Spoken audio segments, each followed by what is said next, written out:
नमो भगवते वासुदेवाय। साधकों, हम श्रीमद् भगवद गीता के 14वें अध्याय के श्लोक संख्या 2 तक सुन चुके हैं। आज हम श्लोक संख्या 3 का श्रवण करेंगे। तो आइए, श्लोक संख्या 3। मम योनिर्महद ब्रह्म तस्मिन् गर्भं दधाम्यहं संभवः सर्वभूतानां ततो भवति भारत। यहाँ श्री कृष्ण अर्जुन से कहते हैं, हे भरतवंशी अर्जुन, मेरी मूल प्रकृति क्या है? मेरी मूल प्रकृति तो क्या है? उत्पन्न करना है, उत्पत्ति स्थान है। मेरी मूल प्रकृति तो क्या है? उत्पन्न करना, उत्पत्ति स्थान है। और मैं उसमें जीव रूप गर्भ का स्थापन करता हूँ। मनुष्य के शरीर में जीव रूप, मनुष्य के गर्भ में जीव रूप को स्थापन करता हूँ। और उससे क्या होता है? संपूर्ण प्राणियों की उत्पत्ति होती है। कहते हैं मैं उसमें जो ये प्रकृति है, प्रकृति के गर्भ में मैं क्या करता हूँ? मूल रूप से उस जीव रूप गर्भ का स्थापना करता हूँ, जिससे इस प्रकृति से संपूर्ण प्राणियों की उत्पत्ति होती है।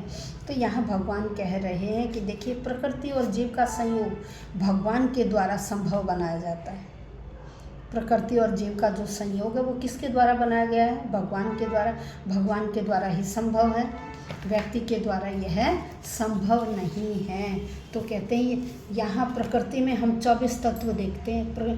पृथ्वी, अग्नि, वायु, जल, तेज, आकाश आदि, ये 24 तत्व हैं। जब ये 24 तत्व हैं प्रकृति के।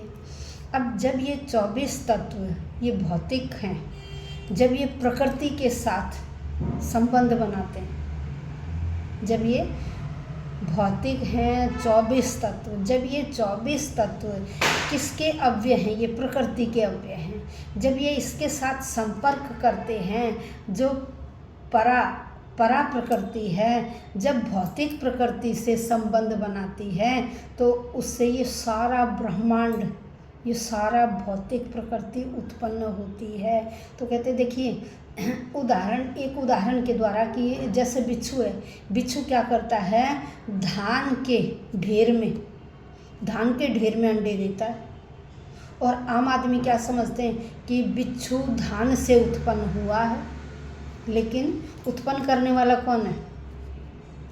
धान से उत्पन्न नहीं हुआ।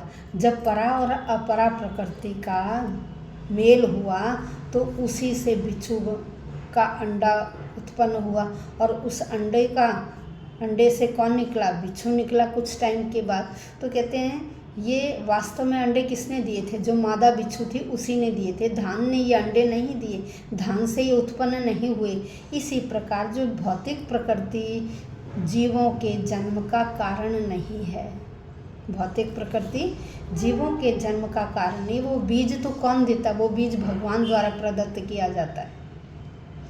भौतिक प्रकृति में जो बीज है वो परा प्रकृति है भगवान की। वह परा प्रकृति के द्वारा भौतिक प्रकृति में यह बीज भगवान द्वारा दिया जाता है, प्रदत्त होता है, और फिर प्रकृति से कुछ भी उत्पन्न होता है।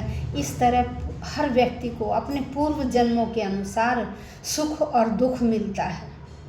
हमने जो अपने पूर्व जन्म में कर्म किए थे, वह कर्म हमारी आत्मा के साथ, उस जीव के साथ इस शरीर में आ जाते हैं, और फिर हम उस अपने पूर्व कर्मों के अनुसार यहाँ फल भोगते हैं। किसी ने अच्छे कर्म किए उसे अच्छा फल मिलता है, जो बुरे कर्म करके आया उसे बुरा फल मिलता है।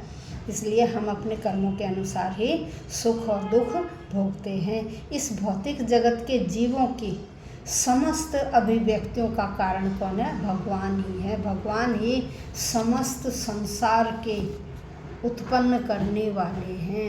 पूरे संसार को भगवान ही उत्पन्न करते हैं। ऐसा भगवान ने कहा कि मैं ही क्या हूँ? पूरे ब्रह्मांड को उत्पन्न करने वाला हूँ। मैं ही क्या हूँ? उत्पत्ति स्थान हूँ। जब संसार का विनाश होता है तो क्या है?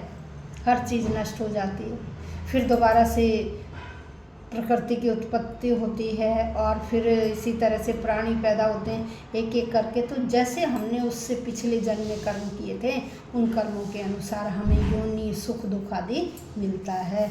ऐसा भगवान अर्जुन को समझा रहे हैं। तो आज हमने श्लोक संख्या 3 का श्रवण किया।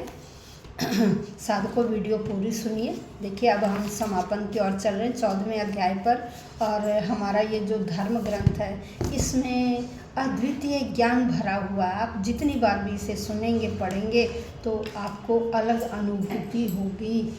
और यह हमारा अद्वितीय ग्रंथ है। इसके बराबर विश्व में भी कोई ऐसा ग्रंथ नहीं हुआ है जो हमारी भगवद गीता की तुलना कर सके। धन्यवाद।